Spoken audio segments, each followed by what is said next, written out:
这一台相机它没有美颜的功能，也没有滤镜的特效，拍完之后不能马上看，连预览的画面都没有，只有小小的一个窗口作为观景窗。这是一台底片相机，为什么到2025年都还会有人用这种相机来拍照呢？它跟手机拍出来又有这样子的区别，我们今天就来看一看。在数码相机面世之前，我们的父母和先辈都是用底片相机去拍照，记录当时候的生活。光和化学剂形成了底片的成瘾。在现今的角度，它有很多的劣势，但是也有至今仍无法被超越的优势。底片相机林林总总，有不同的种类，单反相机、双反相机、杭州相机、傻瓜相机，它们都是人类聪明的产物。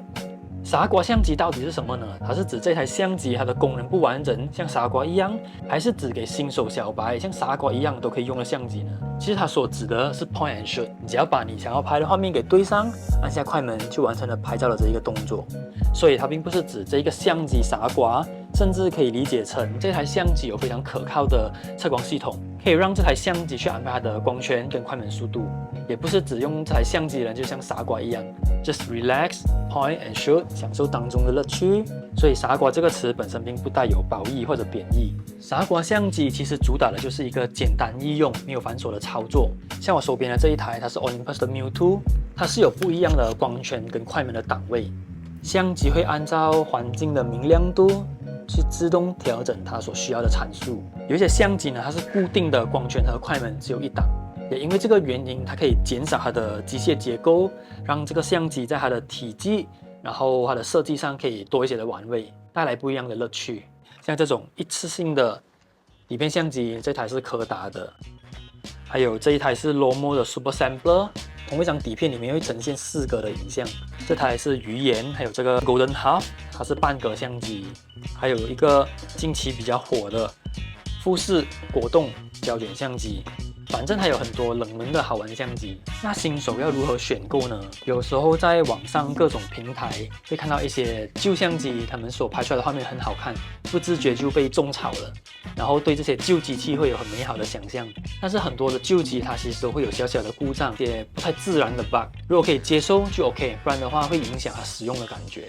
我这里用一些画面去带出目前有在出的一些底片相机，建议可以购买新出的机器，因为省麻烦。可以先试用这种相机去拍，过了新鲜感之后，你还会觉得哦，我还想要再试试看拍，我想要试试看不一样的底片，或者我跟那一台相机之间的互动会是怎么样。那个时候你就可以考虑去收一些二手的底片相机。这些相机和手机拍出来的其实有什么不一样？这里我把它分成2个层面，第一个是成品的画面，第二个是感受的层面。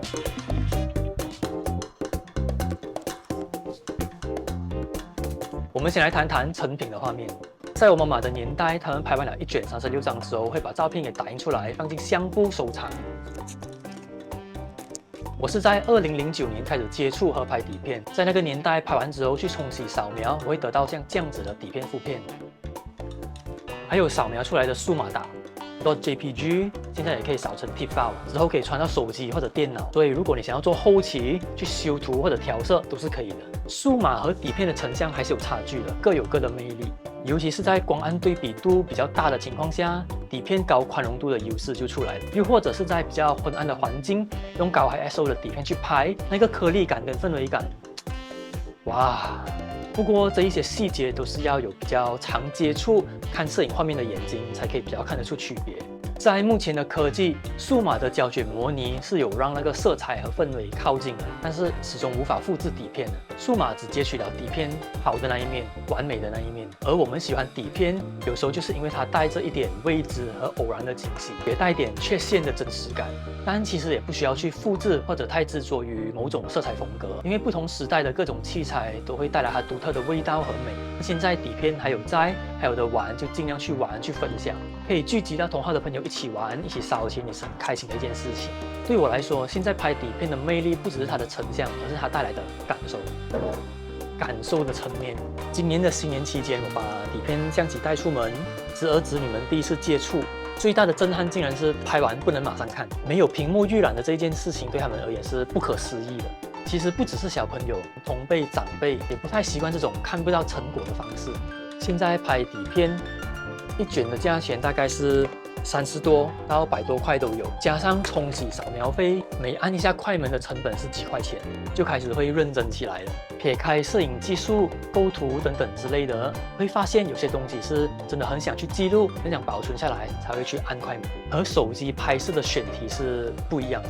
慢下来，专注起来，会开始去留意细节。我相信那一份沉淀感和思考，是现代还有喜欢拍底片的玩家的一些共鸣点。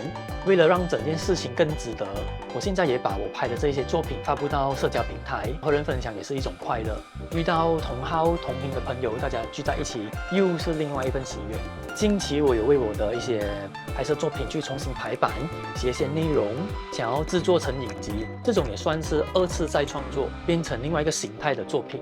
好，从傻瓜相机到一些个人的感受，感谢你观看这一支影片。我在这一个频道会分享一些设计和摄影相关的内容。如果你对这一些内容有兴趣的话，不妨给我一个关注、点赞、评论、分享。Thank you. See you on the next video.